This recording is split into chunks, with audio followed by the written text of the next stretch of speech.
Bismillahirrahmanirrahim. Assalamualaikum warahmatullahi wabarakatuh. Alhamdulillah wassalatu wassalamu ala Rasulillah wa ala alihi wa sahbihi wa man tabi'ahu wa mawala.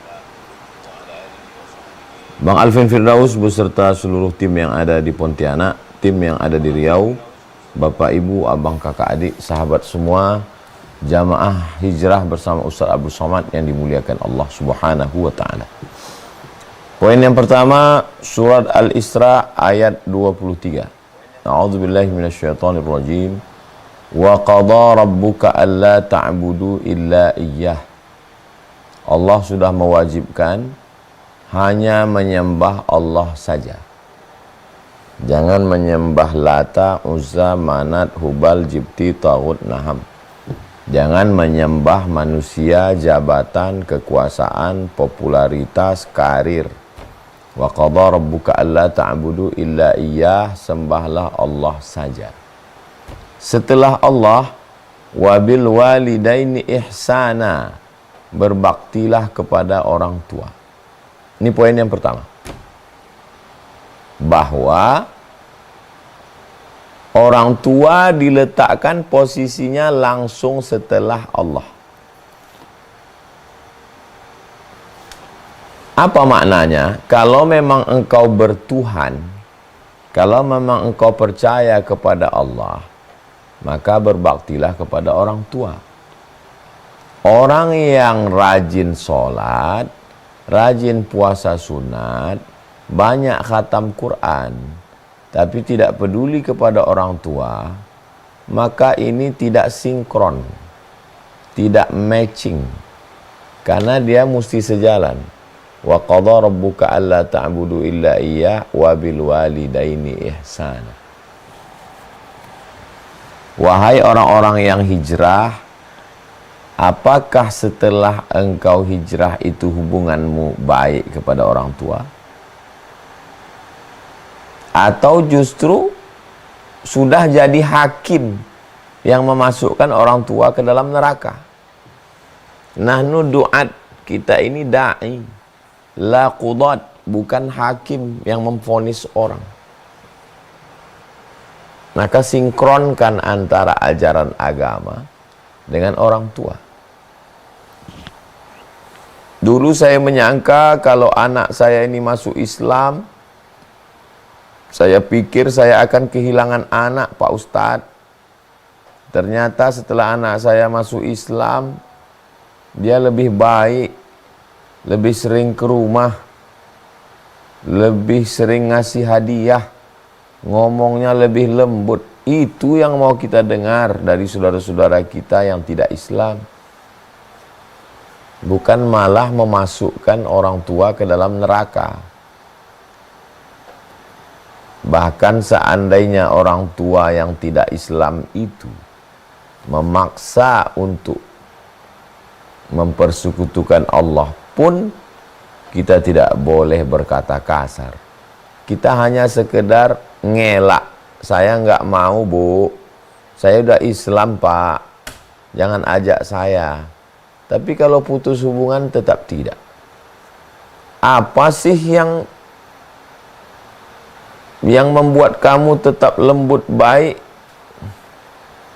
Yang membuat saya jadi baik kepada orang tua walaupun berbeda agama, berbeda keyakinan adalah Allah. Ajaran Islam yang mengajarkan itu. Ini poin penting yang sangat perlu difahami setiap muslim.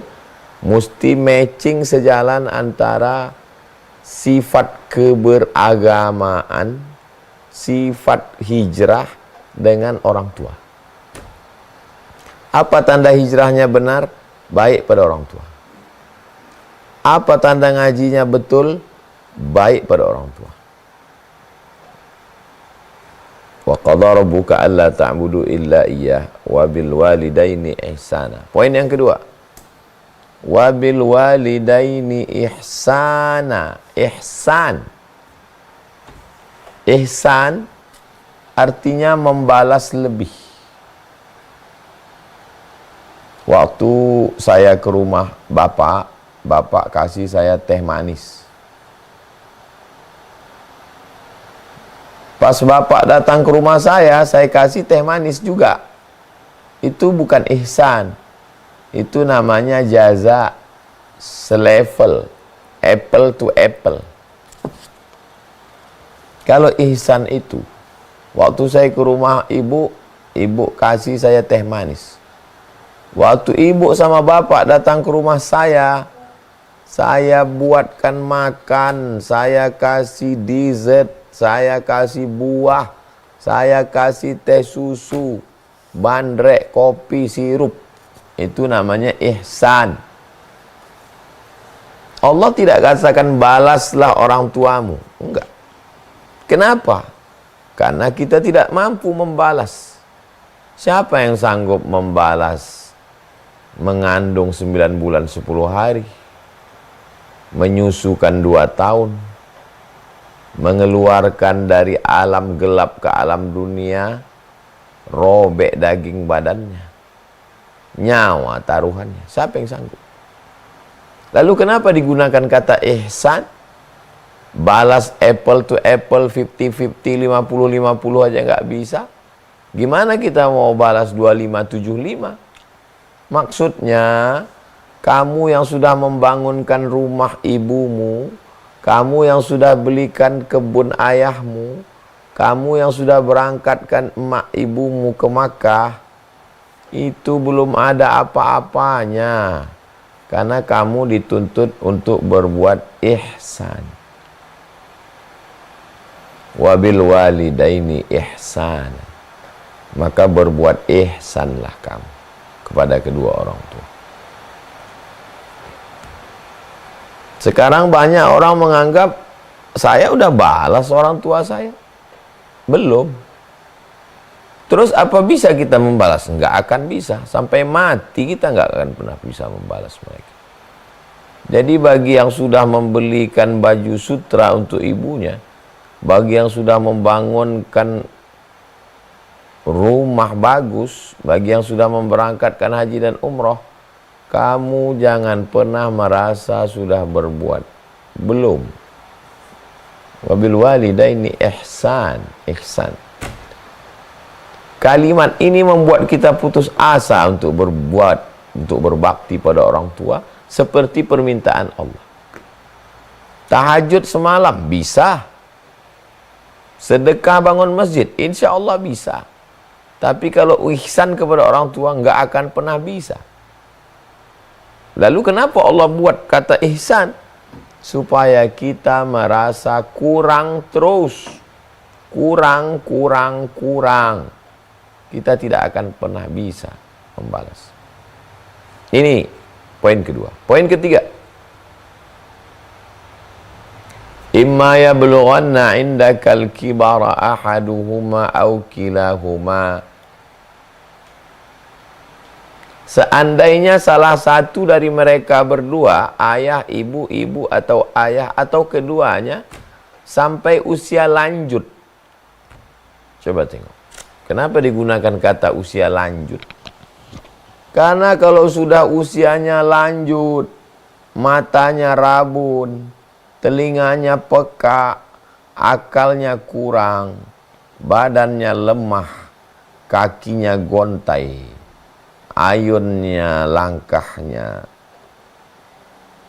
kakinya sudah kena asam urat, perutnya sudah kena asam lambung, matanya sudah kena katarak, tulang belakangnya sudah bengkok, kata-katanya tidak lagi lantang, pikirannya lemah.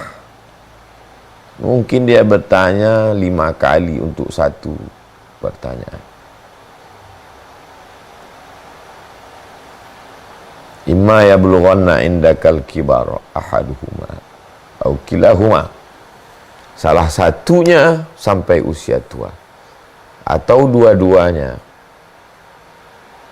Begitu dalam surat Al-Isra, begitu juga dalam hadis. Datang malaikat Jibril alaihissalam, lalu Nabi mengatakan amin 3 kali. Amin, amin, amin. Kata sahabat, kami mendengar engkau mengatakan amin, amin, amin. Apa ini? Kami nggak dengar doanya. Kata Nabi, tadi Jibril datang. Malaikat Jibril berdoa, saya aminkan. Amin, amin, amin. Apa doanya? Bu'dan liman azraka Ramadan falam yughfarlah. Celakalah orang yang jumpa Ramadan tapi dosanya tidak diampunkan. Amin. Yang kedua, bu'dan liman adraka walidahul kibara ahaduhuma aw kilahuma falam yudkhilahul jannah. Celakalah orang yang orang tuanya sempat tua, salah satunya atau dua-duanya, tapi dia tidak masuk surga gara-gara itu. Mestinya itu sudah cukup bagi dia untuk kunci masuk surga. Tapi malah dia bukannya masuk surga, malah masuk neraka gara-gara itu. Celaka orang ini, kata Nabi. Sejalan antara ayat Quran dengan hadis Nabi tentang bunyi teksnya usia lanjut. Bagi kawan-kawan, bapak, ibu, abang, kakak, adik, sahabat jamaah yang punya orang tua 60, 70, ada mereka sekarang, itu bisa jadi surgamu, tapi juga kalau kau sia-siakan bisa jadi neraka. Kalau masalah menghadapi orang tua, saya serumah sejak 2008 bulan Agustus Ramadan sampai 18 Maret 2019. 11 tahun saya dengan almarhumah mak saya.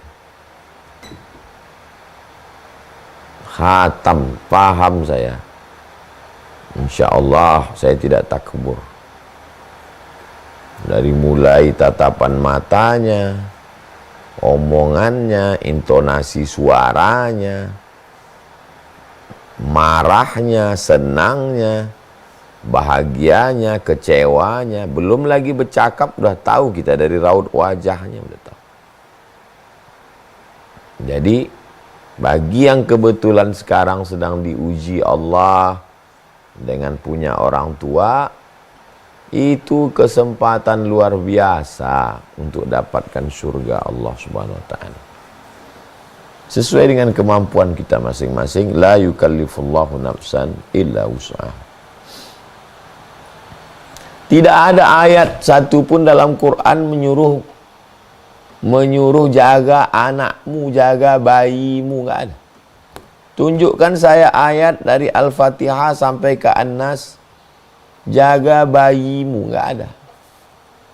Kenapa Allah tidak menyuruh ibu jaga bayi? Karena naluri manusia menjaga bayinya. Harimau tak menerkam bayinya, kucing tak memakan anaknya.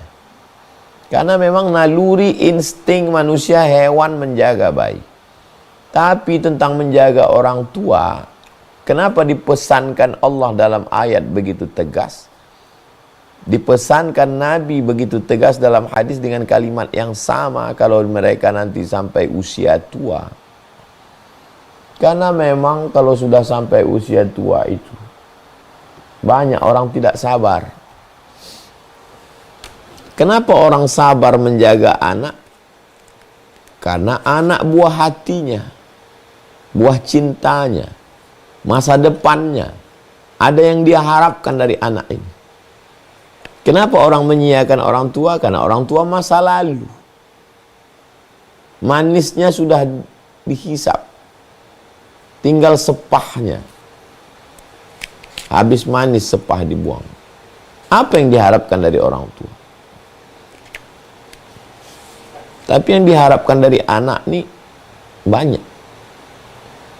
Makanya ayatnya bercerita tentang imma yablughanna indakal kibara ahaduhuma aw kilahuma. Poin yang keempat, fala taqul lahuma uff. Jangan katakan ah.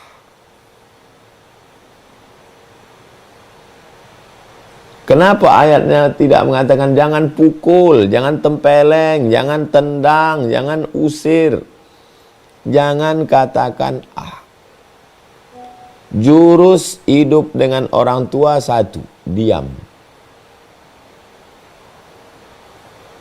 Jurus yang kedua, diam. Jurus yang ketiga, diam. Saya tausiah dari subuh. Pengajian subuh jam 4 udah keluar subuh. Habis dari masjid masuk kampus 2 kelas. Kultum zuhur. Habis zuhur 2 kelas lagi asar. Habis asar pengajian ibu-ibu. Pulang sebentar ke rumah mandi. Habis itu pengajian maghrib ke isya. Habis isya tanya jawab. Pulang ke rumah.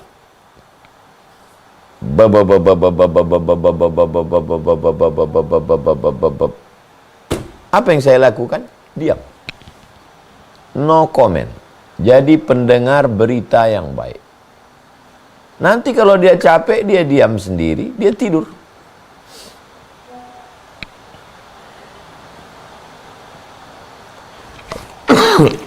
Tak pernah pun sekalipun saya pulang tidak membawa makanan. Masalah dia makan tak makan itu. Apalah kau belikan ini sate, aku udah makan tadi. Jangan pikirkan itu. Yang penting kita udah belikan. Sate, mie ayam, bakso, kue pancung, kerupuk, keripik. Jangan pernah kosong sekalipun. Tak usah pikirkan respon dia. Yang kita pikirkan apa yang kita buat. Fala taqul lahuma uff. Jangan sekalipun mengatakan ah. Jangan pernah membantah. Apalagi kalau sampai mendorong. Apalagi kalau sampai memukul. Saya banyak kali dapat video orang memukulkan gayung, menolak sedang makan nasi di entah itu konten, entah itu wallahu alam bisawab. Tapi itulah yang terjadi sekarang. Menuntut ke pengadilan, ya Allah, la haula wala quwata illa billah. Menuntut ke pengadilan. Anta wa maluka li abik. Engkau dan hartamu punya bapakmu. Sedangkan kau aja punya bapakmu, apalagi hartamu. Menuntut ke pengadilan. Saya Pak Ustadz, banyak jamaah ngadu ke saya. Saya Pak Ustadz, sudah siapkan makanan. Ngomong dia ke tetangga. Katanya anakku ini pelit kali, nggak ada makanan disiapkan. Saya belikan baju. Dipakainya baju koyak-koyak, daftar berlobang, dibilangnya anakku pelit, nggak ada. Gimana lah saya nih Pak Ustadz? Coba ambil kertas, bagi 2 kertas.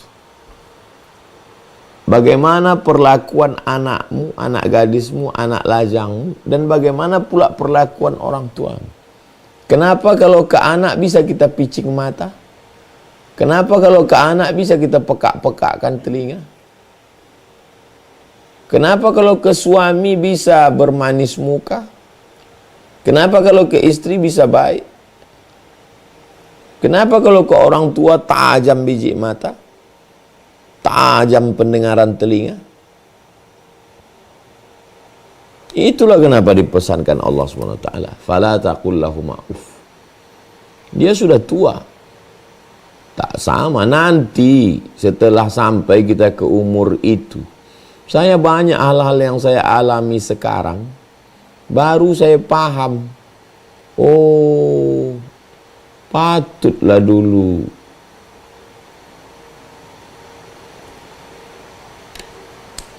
banyak yang kita pahami setelah kita sampai ke umur itu, ke usia itu. Tapi saat kita mau melakukan sesuatu, dia udah tak ada lagi.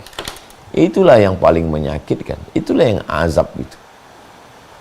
Azab itu dalam bahasa Arab artinya al-man'u. Man'u itu artinya kita mau berbuat tapi nggak bisa. Itulah azab. Azab itu bukan diazab, dibakar. Azab itu maksudnya kita mau balas tapi dia udah nggak ada lagi. Nah, itulah yang azab itu. Duit kita ada, mau kita bawa dia makan ke restoran yang mewah-mewah, yang pakai AC yang enak-enak. Mau kita bawa dia jalan-jalan, tapi dia nggak ada lagi. Itulah yang azab paling mengerikan. Itu ke dalam itu azab. Itulah yang namanya air mata jatuh ke dalam. Sakit itu luar biasa. Azab itu al-man'u, tercegah. Nggak bisa kita melakukan. Itulah namanya azab. Maka selagi masih ada, faqla taqul lahuma uff. 5. Wala tanharhuma. Jangan kasar, jangan bentak. Diam, apalagi diam, apalagi diam.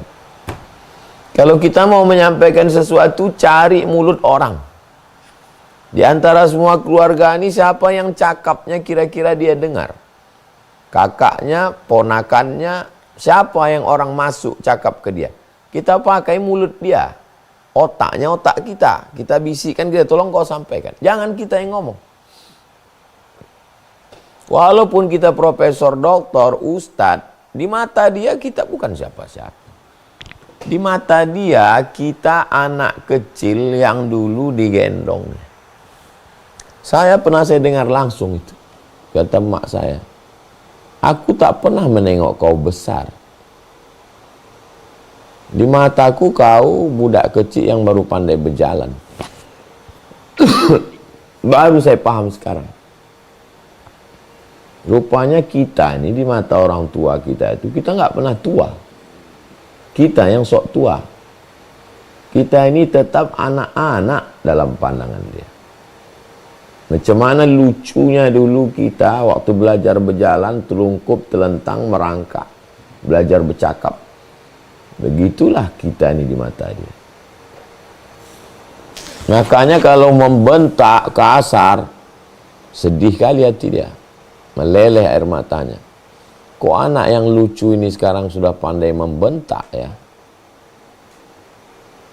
Fala taqul lahuma uffin wala tanharhuma. 6. Wa qul lahuma qawlan karima. Ucapkanlah kepadanya kata-kata karim. Karim itu dermawan artinya. Ucapkanlah kata-kata dermawan. Maksudnya, kalau kau belum bisa membelikannya rumah, kau belum bisa membelikannya mobil, kau belum bisa dermawan ngasih duit, dermawanlah lidahmu. Kalau kau belum bisa dermawan dengan hartamu, dermawanlah dengan cakapmu. Sehat, Mak. Sehat ya. Apa kabar? Dermawanlah dengan raut wajah. Sudahlah tak dermawan ngasih duit, tidak dermawan ngasih mobil, tak dermawan ngasih rumah. Cakap pun melintang. Biji mata melotot. Suara menggelegar. Kebini takut. Ke orang tua bukan main garang. Apalah guna hidup di dunia? Wa qul lahuma qawlan karima. Kita tidak disuruh wa qul lahuma qawlan sadida. Katakanlah kata-kata yang benar. Enggak. Kita disuruhnya qawlan karima, kata-kata yang dermawan. Apa yang paling mudah hidup ini? Mengeluarkan duit berat. Membangunkan rumah, berat. Membelikan gelang cincin emas, berat. Membawakan dia ke Makkah, ke Madinah, berat. Yang ringan itu apa? Cakap. Cakap yang ringan pun kau tak sanggup. Apalah gunanya lagi?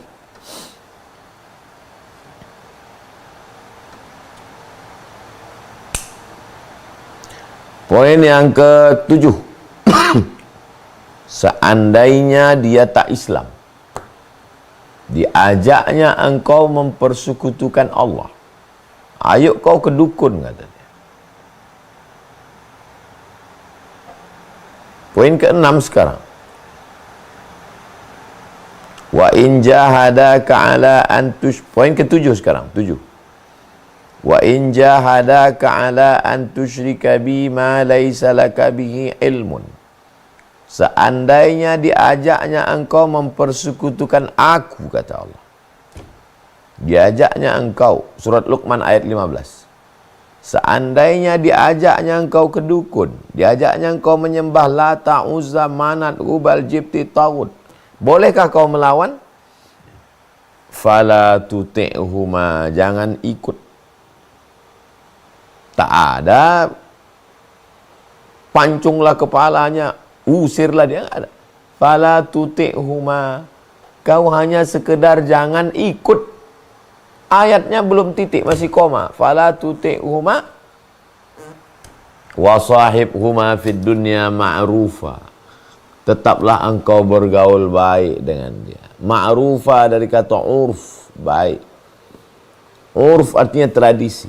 Kalau tradisi di kampung itu biasa belikan baju, belikan gelang, belikan motor, bangunkan rumah. Kau tetap lakukan itu. Walaupun dia memaksamu, walaupun dia mengajakmu. Jangan kau lawan.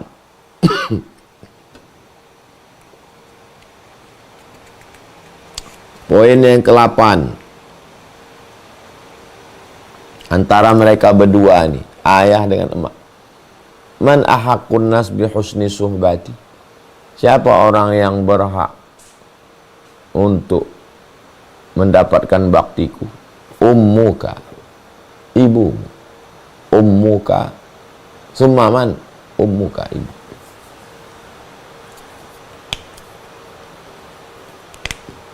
Ibu. 9.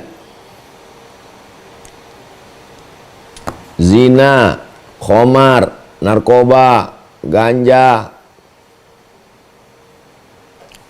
Ala adullukum ala akbaril kabair. Maukah kalian kutunjukkan dosa terbesar di antara dosa besar? Mau kutunjukkan dosa terbesar di antara dosa besar. Apa dosa besar itu ya Rasulullah? Al-isyrak, syirik. Yang kedua, uququl walidain, durhaka pada orang tua.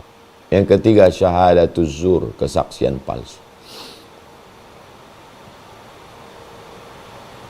Kesaksian palsu, insya Allah kita tidak kesaksian palsu. Kita tak akan ngasih kesaksian palsu ke hakim. Nggak ada untungnya sama kita. Syirik, insya Allah kita tidak syirik. Tapi durhaka ini, Nabi Muhammad SAW tidak sempat durhaka. Kenapa? Ayahnya dia tak jumpa. Ibunya dia masih kanak-kanak, sudah meninggal. Maka saudara-saudara saya yang yatim piatu, yang tak sempat jumpa ayah, tak sempat jumpa ibu, bersyukurlah kalian pada Allah. Kenapa? Karena kalian tidak berdosa besar, karena tak sempat berdosa besar. Kok hidup dia mungkin dosa besar, jangan-jangan itu yang menghalangi masuk surga. Tak sempat buat dosa besar. Kenapa? Aku tak sempat berdosa aku ke ayahku Pak Ustadz. Aku pun tak sempat buat dosa ke emakku Pak Ustadz. Meninggal dia waktu aku masih kecil. Nah, itu yang paling. Tapi takdir kan tak bisa kita request, tak bisa kita pesan. Jadi yang sudah sempat berdosa macam mana? Minta ampun, minta maaf. Insya Allah dibukakannya pintu maaf. Mungkin cakapnya kasar, hatinya pasti baik. 10.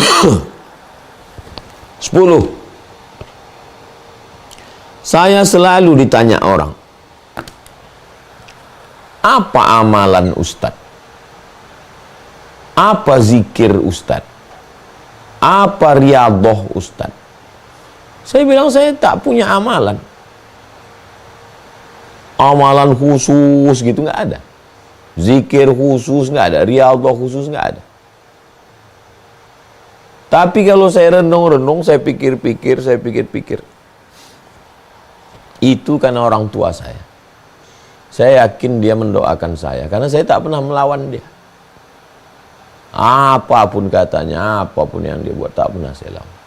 Saya iyakan aja semua.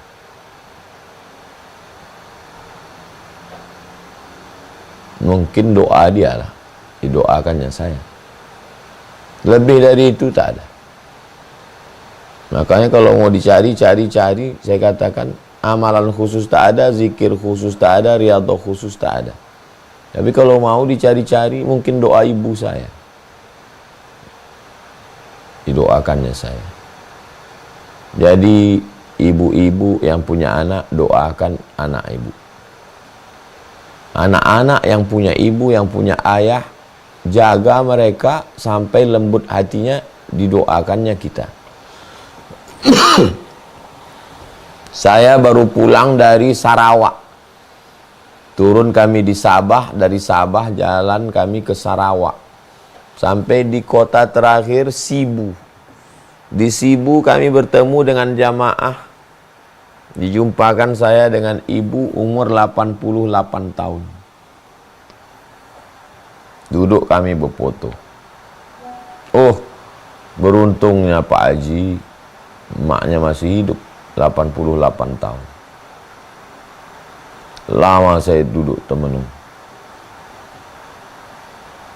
Beruntungnya Pak Haji ini masih ada emaknya 88 tahun. Kalau ada tuah di badan, pasir digenggam menjadi intan. Jadi bagi yang ada orang tuanya, bersyukurlah kalian. Bagi yang sudah tak ada, ya tidak putus. Tidak putus bakti kita kepada orang tua. Saya dalam perjalanan pulang, ada orang mau WA. Mak ayah kami sudah meninggal Ustaz. Apa yang bisa kami lakukan? Ini saya balas WA-nya.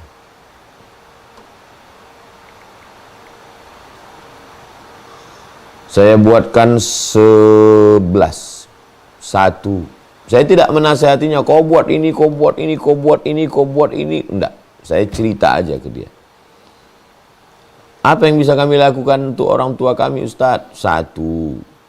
Tahun 2020, Maret 2019 mak meninggal. 2020 saya buatkan yayasan wakaf Hajah Rohana Berbagi. 1 bulan 300 paket sembako. Sampai hari ini enggak putus. Dari saya sendiri sebagian, dari jamaah sebagian.